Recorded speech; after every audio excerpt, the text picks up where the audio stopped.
what's going to be the best education or the best profession in 10 years, like biological engineer. So you're in the good hands. I think they said because technology is like evolving. Me personally, no, I never sold anything more than 55,000. They say that some business people should know when to stop. It's like when you're creating more and more debts and you're just sinking in the debts. Yeah. Maybe there is a time that you have to say, look, it was not successful attempt. Sometimes you have to admit to yourself. I believe it's a very hard job to work in a shop because people are demanding, like, Okay, I even see by myself. I go into a shop, I know what I want, and I get frustrated when people don't understand what I want, and it's like, it's so simple. I believe, here's the thing, I believe for women it's easier to take their pink glasses off, like we say in Russian, than for men. Because for them, what? Please. What do they do in life?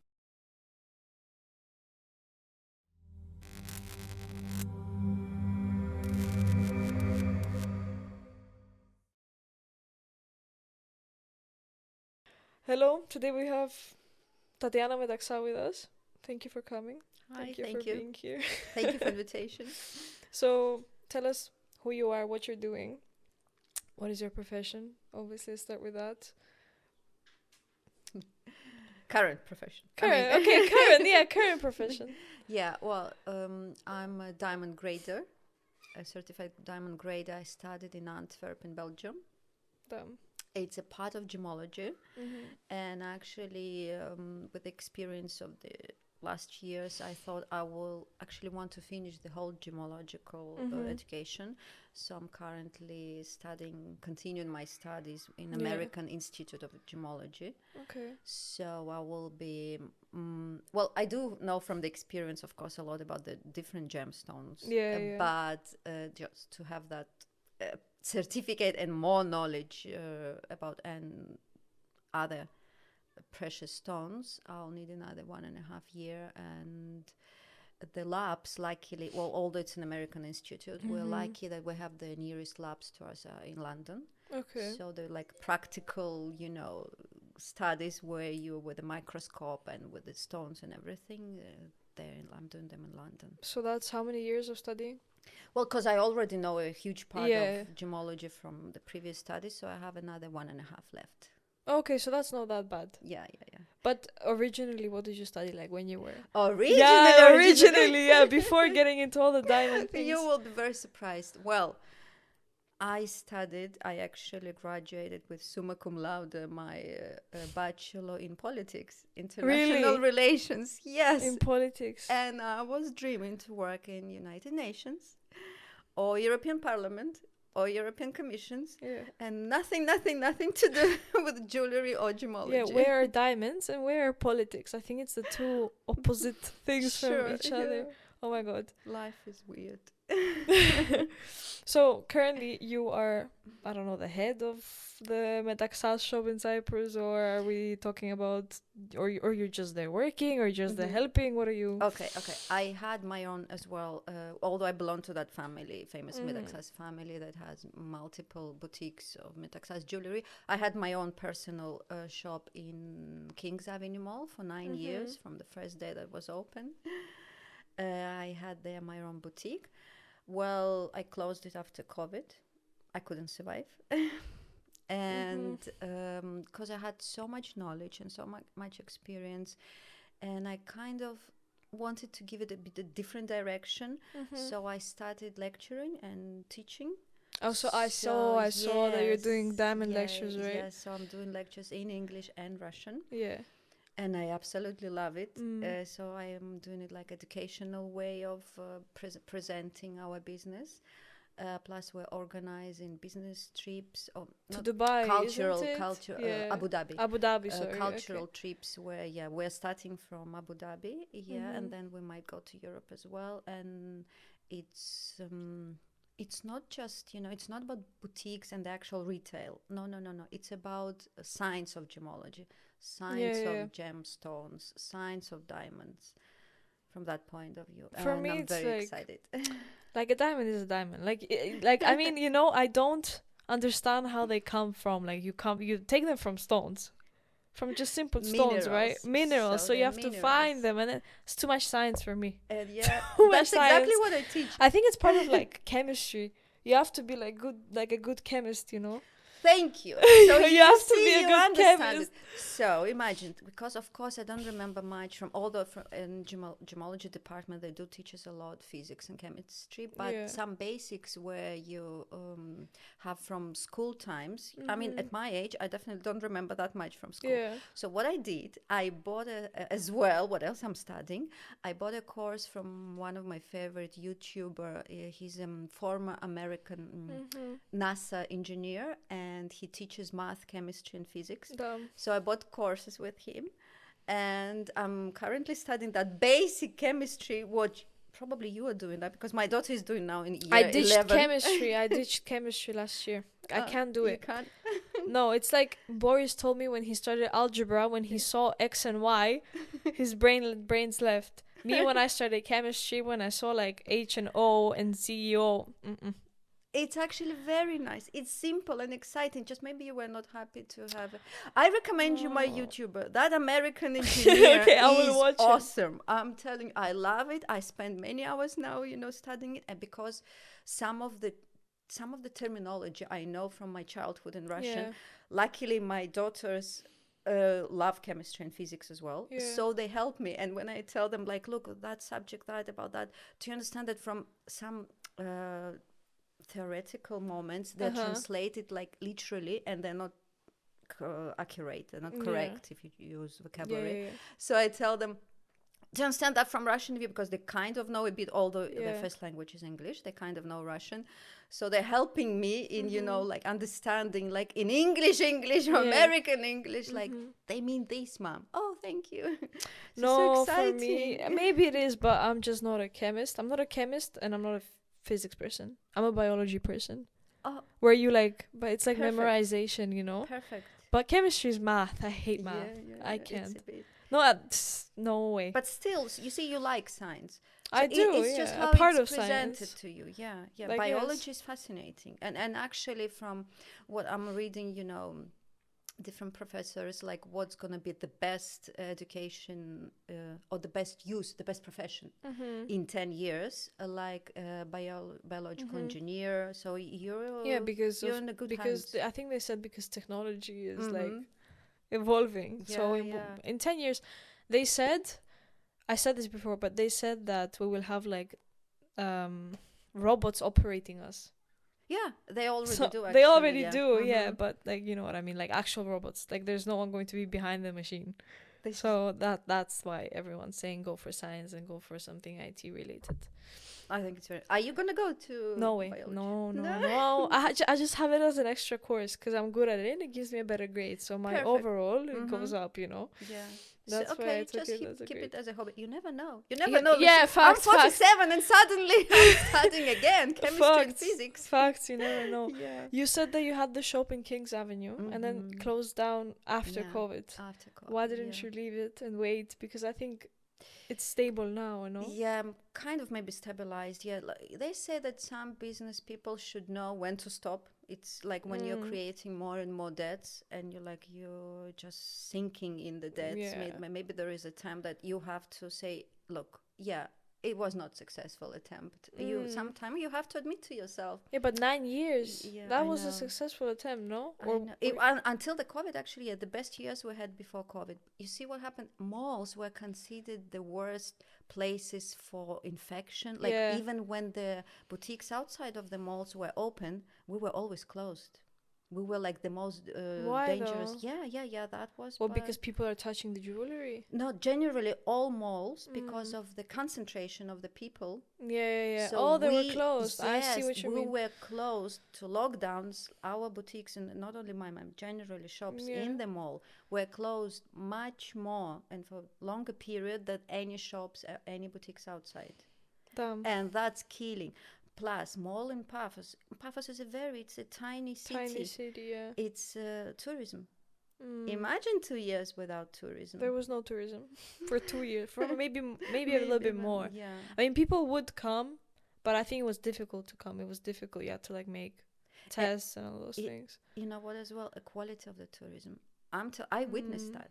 In 2013, when we opened shop in the mall, the quality of tourism we had, different Europeans, let's say, and they would come and buy easily to their wives small, elegant, tiny diamond earrings and a diamond necklace, and it was okay, it was fun. Which used to cost how much? Well, it was not necessarily. You could be very small ones, maybe 1,000 or 2,000. Okay, that's expensive. Expensive, but still, look at the quality of the tourism. Yeah. By the time I was closing the boutique after the COVID, the tourists we had were bargaining with us for €1 discount in a 30 or 25 euros bracelet. €1 discount. Do you understand the difference? It's hard. And so you decided to close it because it was just not making any money. Yeah, it was really hard. Yeah, I was just creating debts. Yeah, and maybe you burn out. Yeah, at some point, like you involve. It was a lot of emotionally and physically. I was still living in Nicosia, and I was traveling to Paphos a lot, many. But you didn't have a choice to because I feel pity in a sense that it's so sad. I don't know how you feel about it, but I would feel really sad that I have to close down my shop because of freaking virus, you didn't have a choice of closing it down for the time being and then reopening it. Maybe I had, but I don't know. Maybe I'm kind of a person. Look, I don't live in past. Yeah, that's my character. Obviously. I don't. It has gone, finished. I always look at the future. Of course, it was hard. I remember. I don't know, 2-3 days. I was lying down like that at the couch and slightly crying, and I didn't want to see anything, to look at anything, just that embryon stage. Not for long, definitely no more than a couple of days, and then you just stand up and you think of the future. And what did you do after that? After COVID, what did you? It was diamonds again, right? It was the shop? No, actually, I worked for a year at some company, a very nice, fantastic company. Thank you. I was so excited, and because it was something new and nice people around, I helped them to develop a part of their business in Nicosia, because they were located only in Limassol, so I brought it to Nicosia. So I was advertising it among the Nicosia people and Cypriots, and it was very exciting. It was so nice, and thank you. I'm very grateful to that company. So I kind of, So new breath. Yeah. And then I got back to something you have experience in, something, you love something, and I thought, how do I like stones? And I'm a nerd. I like stones from the science point of view, as we said, chemistry and physics, but I want to make it interesting to people, so that they're not bored. I'm sure if you could come to my lecture, you wouldn't even notice that I'm actually teaching you chemistry and physics, because I kind of, due to my due to my experience, I can kind of convert it into a nice story. Why I know it, actually, my very strict judges are my daughters, of course, and my daughters are very engineering mind and science oriented. Both are doing something with science, right? Yeah. I'm not sure. I don't remember what your older is studying. My elder is already studying computer science engineering. There's a stereotype that this is only for men. So she says that almost half of the university, they're girls. They're already. Really? Okay, so things are changing. So you know how they say men are clever, women are stupid. I know. Come on. I'm so happy you guys, your generation, Gen Zs. you're killing this stereotype. Yeah. Not anymore. She says at least half they have. Okay, well that's already. good. That's good, because before it used to be a clear stereotype that it's a job only for men. Well, my youngest one, where she's gonna go, that probably is still men's world, because she thinks to go to engineering, kind of aerotechnics. So basically, she wants to build spaceships and go with Elon Musk to Mars. So probably there is still men's dominated world. She will be one of the few girls who are building. Where does she want to go? Amsterdam. No. Well, okay, it depends, but the best ones are MIT and Caltech in America. Yeah. Very, very difficult to get in. We'll see if she can manage. But okay, objectively, they're the best. If Yeah. no, then in Europe, there are a couple of these kind of, like, the Belgium. Yeah. Sorry, not even Belgium. Netherlands are considered Netherlands. as a kind of Silicon Valley of Europe. Mm-hmm. So there they have universities which are oriented in IT, in all that aerospace ships and everything. I think a friend of mine, he's in senior year, he's going to Netherlands, and he also wants to build spaceships. And he wants to build, not spaceships, he wants to build rockets. Okay. So I think that's something else, but it's like related. Well, it's definitely it's a rocket used for military purposes. I think maybe that's what he wants to do. Yeah. I think Dani wants to create a spaceship that will take scientists to Mars or to the moon. So that's more a spaceship. Yeah, not for the military purposes. I could never. That means she's really clever. If women are in science, you're freaking damn clever. Look, everybody's clever. No, don't say that. Yeah, obviously. Some but humanities, like for us, like people who are drawing and writing poems, for me, they're insanely smart, insanely clever as well. Also true. I cannot rhyme 2 sentences to make a short point. Understand? So everybody's clever, just in their own ways. So if you're selling, we're going back to business and stuff like that. Yeah. How do you find Cypriota's clients? I actually, you will be surprised. I love them. Well, I feel very comfortable with Cypriots, first of all, because it's my 25th year here. Yeah, damn. I consider this country my motherland. So 18 years, from your 18 year here, or no? 23. 23. Okay. Yeah, okay. Yeah.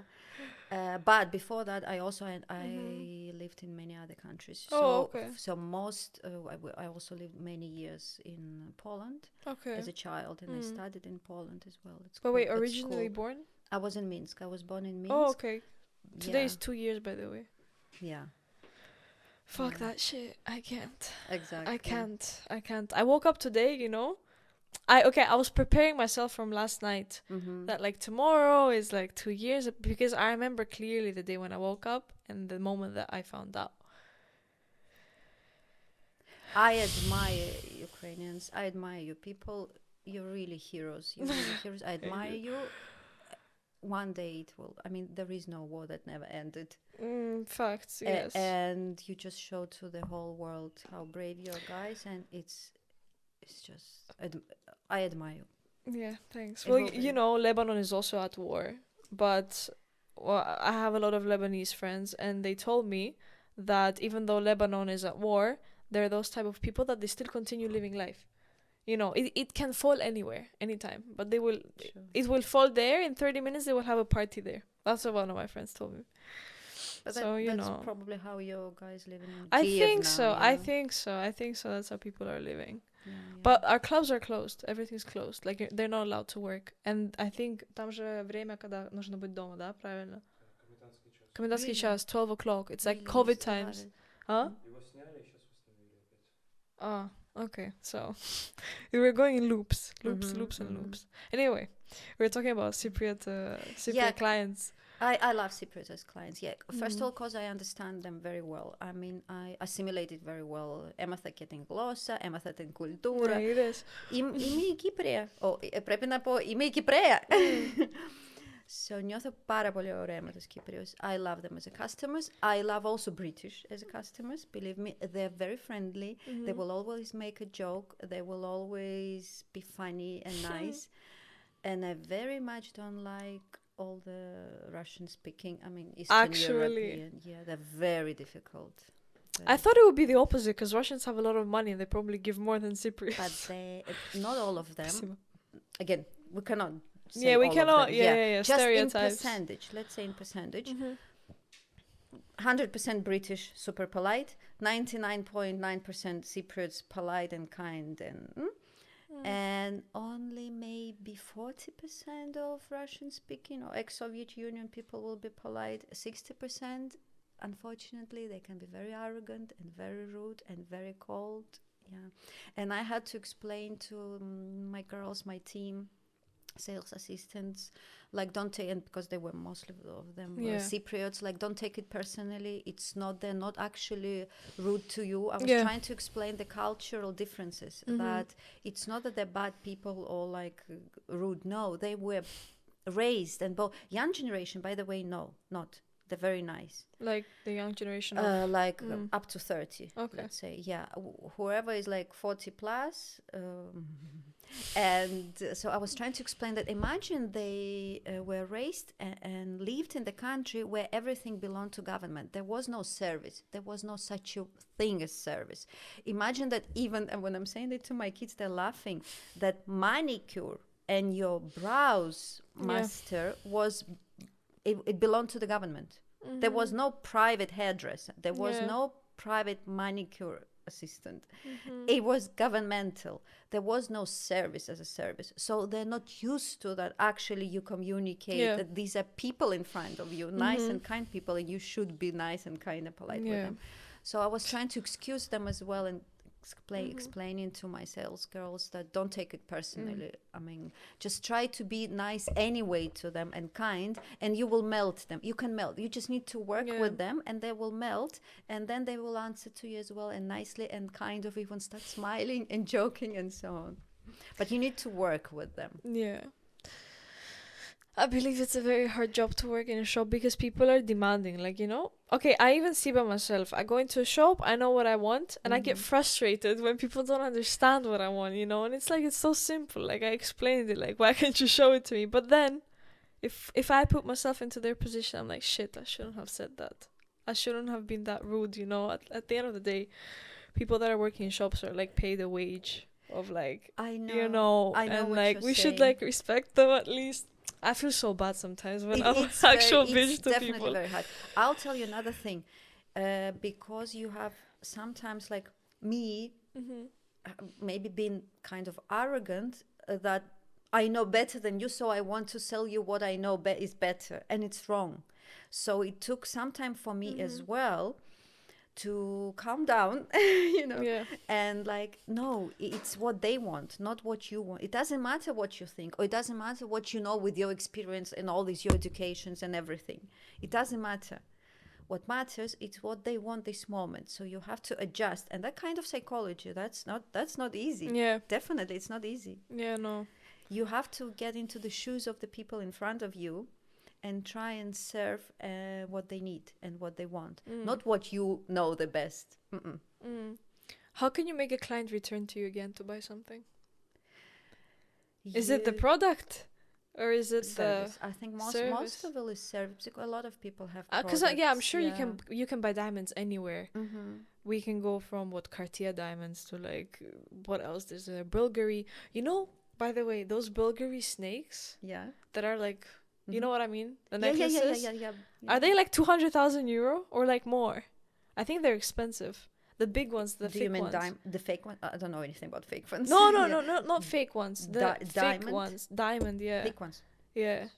Thick diamond. Of course, it's very expensive. Yeah. Though, look, and first of all, in any branded names like Bulgari or Tiffany or Cartier, imagine that a huge part of the price is marketing that they have to include there. So it's not only about the actual price of the stone there inside. Imagine that inside is all the marketing and all the advertisements and all the huge company and operational expenses of that huge company that you have to pay in. So the prices are very, very high for different reasons, including the quality gemstones. But also, I feel like, I don't know, this is a bit weird, but I feel like Cartier is just a name. That's why everyone's going there. Obviously, they have nice jewelry and stuff like that, but you know how, like, Louis Vuitton is like mass market and everyone likes to go to Louis Vuitton, so everyone likes to go to Cartier and everyone wants to have those, like, bracelets with the, what is it called, the love bracelet or whatever, I'm not sure, and those rings. It's like a freaking like trend, you know. It's like, it's literally a trend. Yeah, a market. Everyone has Van Cleef, I want to buy Van Cleef anyway. But you know, that's how it goes. It depends how you look at it. If you're buying the original piece, you're buying a history. I mean, these also companies... facts. My mom told me that, yeah. These companies are... Some of them are more than 150 years old. Yeah. There is a huge history behind it. There are really people, artists who were working there and creating pieces. We're not talking about now a copy market that, of course, has copies and all the simulants and so on. No, if we are talking about the original pieces, so you're buying a piece of huge company that it's a history. Yeah. If you're buying copies, yeah, you're buying copies. Can a copy be better than Cartier though? And these companies, even they don't get anything for these copies, you know. Yeah, also so fact. This is So fake, that's like market. plagiarism. Exactly, yeah. And I'm very glad that nowadays, you know, people are concerned about copyrights, you know, and about the songs. Oh yeah, they very are. Yeah, and the music and movies. And the same goes to the products and the retail and everything. Yeah, but with the amount of AI now and shit like that, no one really cares about plagiarism anymore. Except obviously, like, you can notice, right, if a diamond is real or fake. I mean, that's... Okay, it's a... Or you can't now realize. I'm gonna start Tell me, because, like, who knows? Not always. You see, the technologies, we're, you know, in technological world. Yeah. So nowadays, you cannot always say, oh, first of all, if you're not professional, you were not taught how to distinguish, you know, the simulant, they're called simulants, and from the real gemstones. First of all, you will not know where to look at. Yeah. So there are some things you could, but now we have so-called lab-grown or man-made. They have different names. I've heard of them. Yeah, diamonds, which from the atom, the structure, of atomic structure of the chemistry, stone is the same. It's absolutely the same. Yeah. The difference is that the real stone had a long way of billions of years until it get into your finger. Billions of years. And the other one, couple of weeks. But they grow diamonds now, don't That's they? what I'm It's saying. like, yeah. That's a couple of weeks. But even if you do give it to the lab, I mean, if you look at the structure of on the atomic structure of that stone, they're absolutely the same. The difference is that they were made in the labs, so the heat, the very, very high temperatures and the pressure were created artificially in the lab with the specific machines. So they created that stone in a couple of weeks. And the other one, it took billions, minimum 900 million years. Just to grow a diamond? Yeah, that mineral, yeah. Where do they grow them? By themselves, you mean? I mean, no, okay, yeah, but like... Where do they grow the labs? The labs in Europe and America, in India, there are different labs. And imagine how it's going as well. I mean, when I was studying diamonds, they could grow that time as well. It was kind of safe. They were saying, if you're holding a diamond more than 3 carats, you're safe. It's a real diamond. If you already distinguished that it's a diamond, it's not any other simulants, which are many simulants in the market. If it is diamond, you can be sure it's real because they couldn't grow a lab diamond more than 3.5 carats. The years have passed. How many carats do you think they can grow now? At least times 2, so 6. 130. 130 carats. Okay, wait. A diamond. How much is 1 carat diamond in pricing? It's 6 milliliters. Oh, pricing is it depends on the quality. Yeah, diamonds are very, very interesting gemstones. That it depends on clarity, on cut. Do you guys sell carats? You do, obviously you do, or no? Okay, in your shop, how much, for example? Again, I mean, not in our shop. Again, because one customer will come and will say, "I want the best of the best of the best," you know. But if you're talking about white diamonds, it can be one of the best ones, 10,000 per carat. So we're talking about just the carat without the ring. Yeah, just the stone. But then the medium quality you can buy for 5,000. Okay. But then if you go in some places where like dealers, and if you're close to, if you're going somehow, you had an access to the dealers in Israel or Antwerp in Belgium, you can get even cheaper because you're like close to the dealers. So it depends. You cannot say. If we're talking about colored diamonds, you know, the most expensive ones are blue and red and pink. We're talking about millions per carat. Can be $5 million per carat. You cannot just answer that question. It depends, yeah. Okay, if I come to you and I say I want a 5-carat ring with diamonds all around it, how much will that be? Again, you cannot. We have to sit down and I will show, of course, I have to show you, look, what's your budget? And because depending on your budget, we can be sacrifice some of the clarity, where clarity, it's an inclusions, like the small things inclusion that you can see in the stone and the diamond. Are we gonna sacrifice clarity, but you will have the best color, because all whites are not that white as well. There is a range of whites. Yes. Or are we gonna sacrifice in the color? Can we not sacrifice anything? If we don't sacrifice anything, it's very, very expensive. It's okay. If I come and I tell you I have no budget, then you can go to auction. Then you don't even maybe need to also come. Facts. To the shop. Then you can go to Sotheby's. Sotheby's is an auction. Yeah. And there we're talking about millions. Damn. Like a blue diamond, couple of months ago. I think it was a 21-carat blue diamond was sold 25 millions. You have no budget? Okay, 25 millions. You have a unique stone, beautiful lagoon blue diamond. Damn, what the heck? Wait, what was the most expensive piece of jewelry that you sold? Me personally? Oh, I mean, as a company? Oh, as a company. Okay, let's say as a company and then you personally. Yeah, there were golden times in Metaxa's jewelry, and there were thousands of euros, like couple of thousands of euros, like, you know, closer to the millions. Me personally, no, I never sold anything more than 55,000. Well, that's also a lot of money. Like, that's an Audi. That's a BMW. Not like a wow, but like, by the way, your Audi is very nice. Thank you.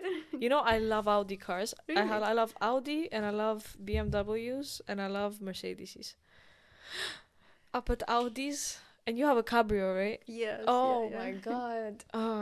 We had me and my ex-husband. We had BMWs for many years because we think it's a very nice family car, and our kids were small. And when our kids grew up, both of us we got cabrios. Like, you know, we don't need anymore to have all these chairs. Kind of maybe you should have a cabrio when you're younger, but kind of we got our cabrios after 40 when the kids are big, and now we can all enjoy and us and the kids. I remember one time when we talked with you about the podcast and we said what day and stuff like that, and you told me about Marios, Priamos and stuff like that. Why do I keep on saying that? When I invited you, you said to me bravo and all those things, and then you told me that you had an attempt of making like Ariol and Reshka. Yes. Listen, I watched the episode that has potential. Did you like it? Yes. You know what? I will sit down with Borys today or tomorrow. Boris, we will watch it. I wonder your professional point of view. We will watch it. My episode. I have the only one episode. Okay, so let's go back a bit. Yeah. Because I love Cyprus, because I consider myself Cypriot, because Ime Kypre and all that. And whoever is coming from abroad and starting living in Cyprus, I consider like a mission to show to people this fantastic country, these nice people that I love. And because when you just enter the country, you don't see everything. I mean, first of all, you see all the disadvantages. Of course. Yeah. Of course. And people Cyprus are complaining. Doesn't give me this, Cyprus doesn't give me that. Yeah. Exactly. And they were complaining. I'm like, no, people. I want to show you a different Cyprus. A lovely Cyprus. So it was my dream to have a, not podcast, actually a YouTube. Yeah. I had already 10 episodes written what I want them to be about. 10 episodes? Come on! Like a script of the 10 episodes, including like we have a Nobel Prize winner in Cyprus.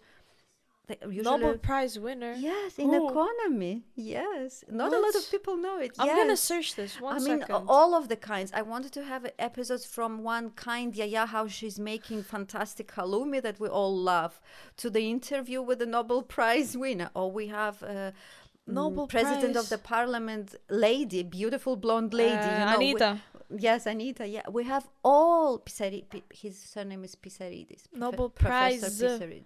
Yeah. Nobel Prize in economy. From Cyprus. So I had all kind of. I forgot the word. Christopher A. Pisaridis. Ναι. British Cypriot the communist who was a co-recipient with Peter A. Diamond and Dale Taylor. So that's your niche. In economy. No, he got He in said economy. something. A. Diamond. the- What's that? The Nobel Prize he got in economy. Oh, okay. Yeah, I remember the word. Ideas. Oh, I've seen his face. I know him. You know him. Look. So there are so many things to be proud of, so many people to be proud of. Don't you know him? I think so, yeah. Yeah, he's very familiar. Yeah, of course. I didn't know. He's a celebrity. Wow. Okay. So there are so many ideas. So as I said, I had scripts for 10 episodes of different aspects of Cyprus, and I wanted to make it in Russian for the ex-Soviet Union and former Soviet Union countries, for these people to fall in love with our island. Well, of course, the first episode we kind of decided with my team then to make about the sea, because that's what attracts. Yeah. I mean, again, marketing. I mean, literally, it's the number one thing you come to Cyprus for. Yeah. Like my Beautiful mom, she water. came to Cyprus because of the sea and the sand, because the doctors told her to put me on the sand and the sea. You So see, for your health. yeah, but continue. Yeah. So we did the first episode about the sea, and because I kind of do I do three kinds of water sports. So we thought, why to show through my Cypriot coaches, my trainers, and how I do sports. So these people, the Cypriots, they're trainers, the beautiful waters. I am kind of assimilated, used to be Russian speaker, now a Cypriot. And that's our first episode, yeah. And to be honest with you, I almost got an appointment with then to Minister of Tourism. It was 2-3 years ago, to show that episode, because it was very expensive. I actually just put my own money, and I couldn't create with my own money every episode. It's very expensive. My targeted audience was Russian speakers from the ex-Soviet Union. Yeah, so they're about target 450 millions, plus those who live abroad. It's very hard to, you have to learn demographics. You have to go into, how Fidias told me, you have to go into the YouTube analytics. You have to see what you did wrong and blah, blah, blah, blah. It's like you have to be, it's either you're doing YouTube or nothing else. Or nothing, exactly, yeah. Or it's nothing a else. full-time job. But you could have done it. Come on. Listen, so Your first I was episode- prepared. Yeah, everybody liked my first episode. It was great. I didn't even download it at the YouTube. I just showed it to the people around, and they liked it. And then the war started. So my in appointment, Ukraine, yeah. yes, in Ukraine, and then everything in Russian was not really nice anymore, and there was no demand for that. Why don't you do it in because you wanna do it for the Russians? Yeah, that was my point. Yeah. What about for those doing people. it in Greek?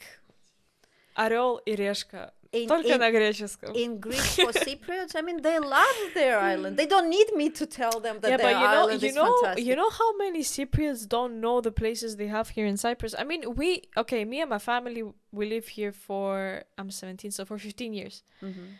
Still, whenever we go somewhere and we go to a new place, we're like, what the fuck? We didn't know about this place. Sorry, I swear a lot. It's embarrassing, I swear a lot, I know. My kids are the same. Yeah, so every time you find something new, and Chris that has been living his whole life in Cyprus and is a core Cypriot, he's like, this is the first time I go here. So there's so much you can show, even though we're a small island, trust me. Do you know what was the name of my program? I don't remember, no. Santin Kipro Deneshi. Αλήθεια όμως. Santin Kipro Deneshi. It's true. That was the name of my channel. That was the name of my programs.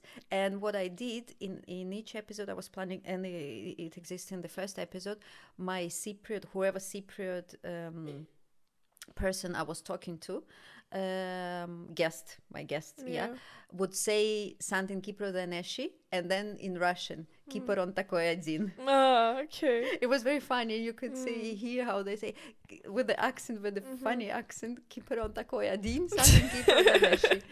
So I definitely think Santin Kipro Deneshi. No, that's true. I believe in it. But I don't, as I said, why would you think? Although actually they do accepted me very nicely. I still have a lot of Cypriot friends. I love them, and I think they take me as one of their own. But still, I have kind of foreigner. Yeah. Why would they want podcast from me, a foreigner telling them about? It's in August, September. and my appointment was in February to go with the minister to show that, because it took me a couple of months as well to go through different people who knows and help me to get into the ministry. And tell them, look, it's in your interest as well. I'm like helping you to increase tourism. I want to explain how wonderful you How would are. they support you though? How would the ministry support you? I mean, They have budget, of course. you mean they would support you in filming and everything, or in like paying budget? Yeah. I needed like okay. extra budget because I also had teams and Cypriot people that I know who could be behind the camera and editing, and some other foreigners. I mean, I had teams, but they need money. They need to be paid all obviously. the time. Yeah, well, I don't pay Borys. Really? Oh my God, slavery! No, wait, It's what? called a common project. Okay, sorry, Okay, Borys. but is it gonna be like you will split benefits if you will reach Yeah. something? I mean, you see, I would do that as well. Nobody wanted to work with me, on that terms. Nobody wanted to be. I don't part think of he me. wanted to work with me either. Trust me. Oh, you did? No, now you're How here. did you blackmail him to stay with you? Listen, I have a really good blackmail because our parents are like really close. So like, that's the blackmail, right? I'm playing around with you, man. Chillax. Relax. Okay, that's good to know. No, but I would do it if I was you. If I had the budget, obviously, if I had the budget, like I would do it. I would continue doing it. I love it because I love this country. I want all the world to find out how unique, how fantastic, how nice Cypriota as a nation, as people, and how fantastic our island is. Listen, I believe maybe if you change a little bit the concept, because Russians are not really coming here now. Yeah. Russians are going to Dubai. They're all here, occupied half of Limassol. No, they are, but the ones that like, because I think there's like stoppings with the passports and blah blah and yap all that shit for the Russians, good for them. Yeah, but like, okay, no hate, but yeah, no hate. But I believe if you change the concept a bit, why? Because we have a lot of people now coming from like England, from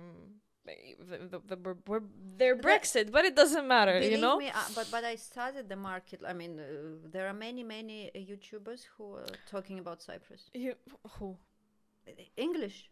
English. South Africans, Australians, English. You mean yes. Cypriot Smurf? No, He's no, just no. making fun of Cyprus, No, but no, not in that sense. In just talking about, but actually, usually they have just one episode or two. Yeah, it's not as deep as I wanted to show it. Yeah, from no, I'm different telling you, angles. change it, do the concept in English. Why? Because also we have a lot of Lebanese coming here. A lot of Lebanese. Lebanese are literally, I love Lebanese people, but Lebanese are the second copies of Russians that are occupying now Cyprus. But I understand them. Like, the country's not doing well, so obviously they're gonna move to the closest. And you can't go to Israel. There's also a war. So yeah, change the concept, do it in English, and then you're also going to have more viewers. I believe. I don't know. I believe. Okay. Borys, what do you think? Okay. Help me to find who I can blackmail like Borys to work We can with without blackmail money Borys at the beginning. Like, I'm not getting money. We can He's blackmail Borys. Borys, are you ready to Can work you until help we her? actually create money? Yeah, we signed the contract that as soon as we See? get any money on YouTube, we split them. See? Oh my God, you really can influence him. I love Of course.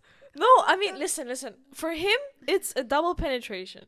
First, not like in a good way. Why do you always think of the bad way? Okay, he's dirty-minded. Don't think about it. Honestly, I also look like penetration. No, Okay. guys, penetration. You're gonna cut it, yeah? No, People assume me that I'm discussing with two teenagers. Penetration. listen. Penetration is used as a business term in my business class, so I think it has nothing bad. This is nothing bad. For you, you're just gross because you're freaking dirty-minded, bro. I didn't even think about it that way. Okay, for him, it's a benefit. Okay, it's extra beneficial because not only he's gaining experience, but he's also has his name and videographer on top. So he will do it. Don't worry. Do you think I should have a funny Cypriot? You know, he has a drone. If a drone. He has a Well, drone. you see? He has stabilizer. He has 3 cameras. It's insane. We have lights. We can do it. I can't tell me, do I need a co-host Cypriot? I can to be the make it co-host. funny? But I'm not Cypriot. Fuck. Nah, they will consider you as me. I know Greek, but I'm We're not both, Cypriot. yeah. We're both. But we're both like speak- the same. Τάχα την ίδια ράτσα, αλλά μην ισκούμε να μένει και τάχα είμαστε Κυπρέοι. I said we're both considered you as. don't know Greek. But you should learn Greek.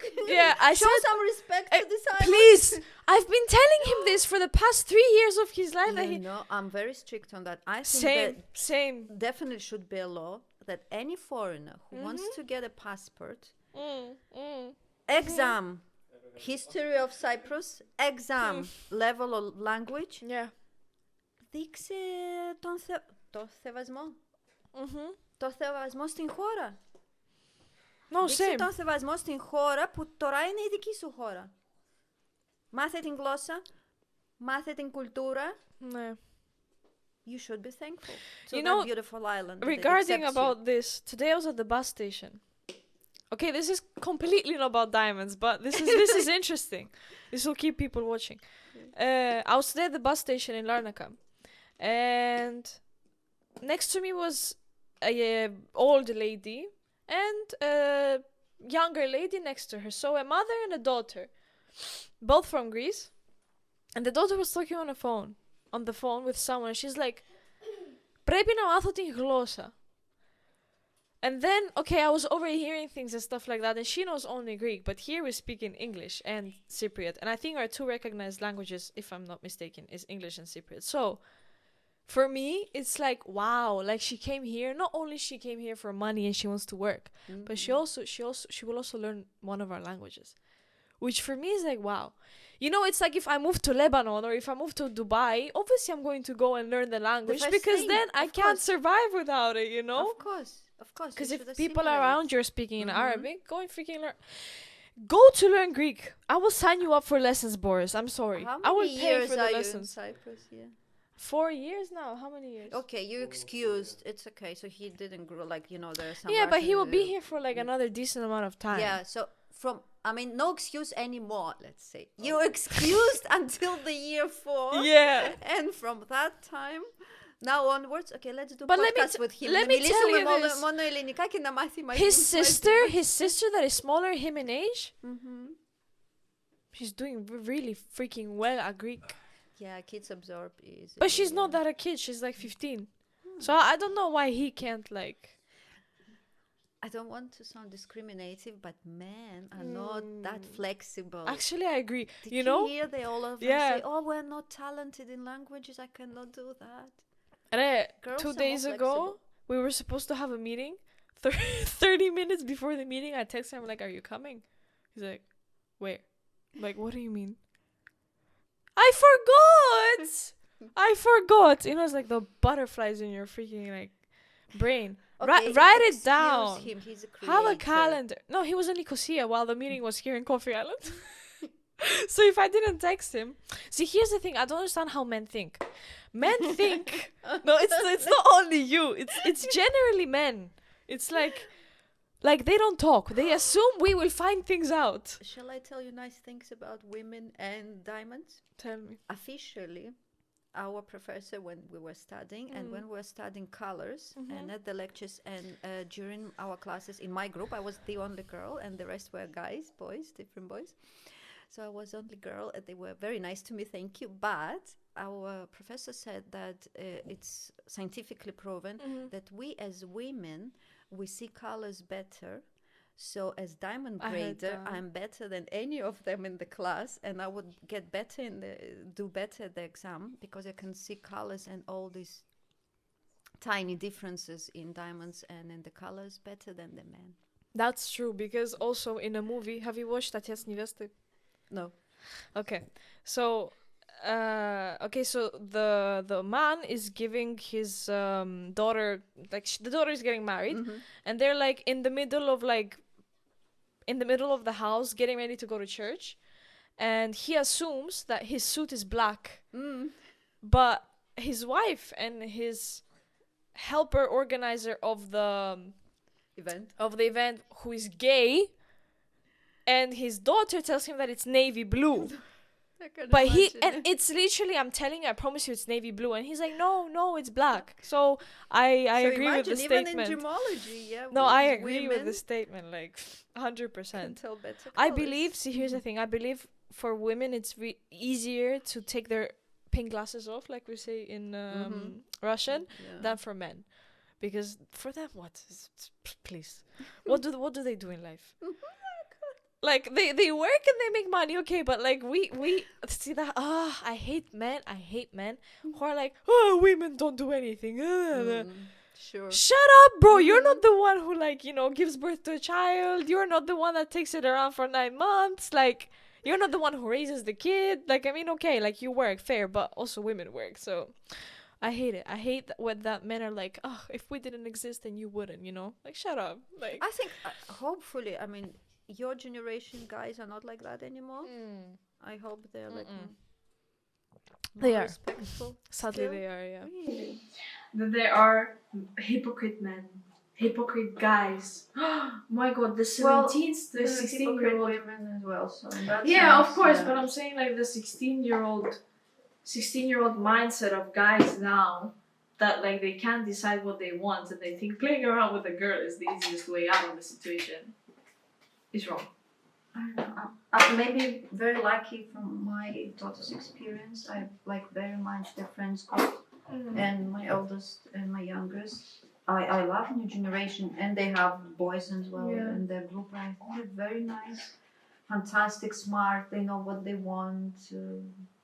Really, I feel like we're in good hands. I love you guys. Your generation is kinder than us, smarter than us. You more tolerant. You're better. I'm worried about the next generation though. They're you sound like no. No, but my kids' generation is we're lost. We're lost. No, don't say that. No. My dad is calling me. Should I respond? One sec. Okay, so what I was saying. It's interesting because for me it was like, and when I told him, he was like, yo, what the heck, So there was 2 times. One time I got lucky with a free coffee, the other time I didn't. I went into a coffee shop. I'm not gonna say what coffee shop. And the bartenders working there, when they saw me, they were like, yo. I was like, what? And they're like, you're the podcaster. And I was like, yeah. And then they gave me free coffee. That's insane. For me, that's insane. Like, I mean, like, what? Like, wow, And then the second time, I went into a coffee shop in Larnaca. The other time was in Nicosia. And then the same thing happened. And they were like, yo, your podcast is so nice. And you're a podcaster and blah, blah. And then another time, I went to a hospital here to take a blood test. And I go into the laboratory. And the guy who's like the number one guy there, like the master... there's like someone who takes... Короче, главный. И под ним все остальные. Вот. I go into his room and we start talking and he's like, so, are you a podcaster? And I'm like, yeah. And I'm like, how do you know? And he's like, well, we watch your podcasts here. What? For me, that's like insane. You're very humble. Of course. You're very unique. You're one of the first ones in your generation. And look what you're doing. Yeah, you're inviting different guests from our island in different spheres of different fields of businesses, or not even businesses, just generally. You're unique. Don't be so humble. No, I am humble because I don't want to I don't want to seem like up with my nose and like... But it gets me excited. It gets me thinking that I'm doing something right. I was gonna say that, that I'm doing something. It encourages you to do more. It's like I'm on a good path towards something. That's why. Yeah. So since we have 12 minutes, I have like the last question for you that I ask everyone. What do you want to do? Be? Where do you want to be? And then say a couple of years. In a couple of years. Where do you see yourself? Yeah, I have that. I don't know. Is it a selfish mission when you want something very much and you want people to know about it? Maybe the other people not so interested, but you want. So I have like 2 missions. One mission was always my love, as I said, about Cyprus, to tell more to the world about I consider it my island. It's my motherland. About our island. So I definitely want somehow to see myself that I already spreading the word around the world. I don't know which way. I have no idea how it's going to end up, but somehow in that sense. Yeah. About Cyprus first, and second, I love science. I love science. There are some. I watch astrophysicists on YouTube just for fun when I'm having coffee. So another thing, I want somehow to be in a project which involved science, like to promote science for new generations, and chemistry, and physics, and biology, and astronomy, science. Wow. That's where again, I don't know how. Maybe there's. I know some astrophysicists who are doing in Russian some what you call not just lectures, like summer schools or whatever. So maybe we can, and because they have a heritage huge from the Soviet Union, you know, and spaceships and so on, very huge knowledge. Maybe I could bring them and translate that into Greek or into English and invite kids as well, so they can participate and get it. We already have. Outside of Nicosia, we have a planetarium. Oh yeah, that new planetarium. Yeah. So it's the first something out of the ordinary for Cyprus. First step. I'm so excited. So somehow I want to be involved there as well, maybe to connect people. That's great. I wish you good luck. Thank you. Thank you for coming. Thank you very much. Thank you.